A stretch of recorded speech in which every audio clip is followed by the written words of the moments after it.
بسم الله الرحمن الرحیم.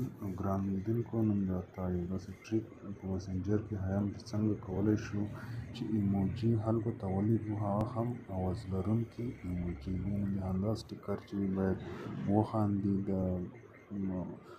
رباب سټیکر چې باید د رباب آواز وباسي، همداسې مختلف سټیکرونه، د هر شي سټیکر چې ولګو باید هماغه ډول آواز وباسي.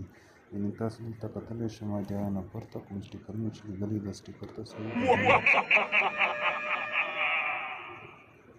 وګورئ چې د خندا آواز ولرلو. او دویم سټیکر وګورئ.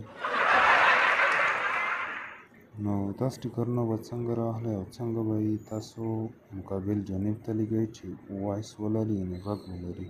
نو دلته به راشئ، دلته د کوم سټیکر چې ګورئ د چټ بار کې دلته وګورئ، د کونج کې دا به ووایي، دلته اپشن د ډېر د خدای بلا سټیکرونه پرته دي. دلته به د سپیکر په ډول نشان دا به کلیک کړئ. دلته د لاندې داسې مختلف سټیکرونه پراته دي، د خندا، د ښکلولو، د چکچک، مثلا دا چې کوو د میږي آواز کوي، دا د ښکلولو آواز کوي، دا د چکچک آواز کوي. همداسې مختلف سټیکرونه چې تاسو ګورئ چې هر سټیکر ولګوئ، نو ستاسو ملګري ته به هماغه سټیکر هماغه آواز کوي.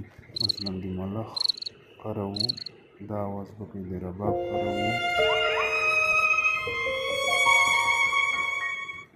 نو دا سټیکرونه چې دي خپل ملګرو ته لیږلی شئ، تر څو خپل ملګري حیرانه کړئ چې څنګه مختلف ډوله سټیکرونه را لیږلي دي.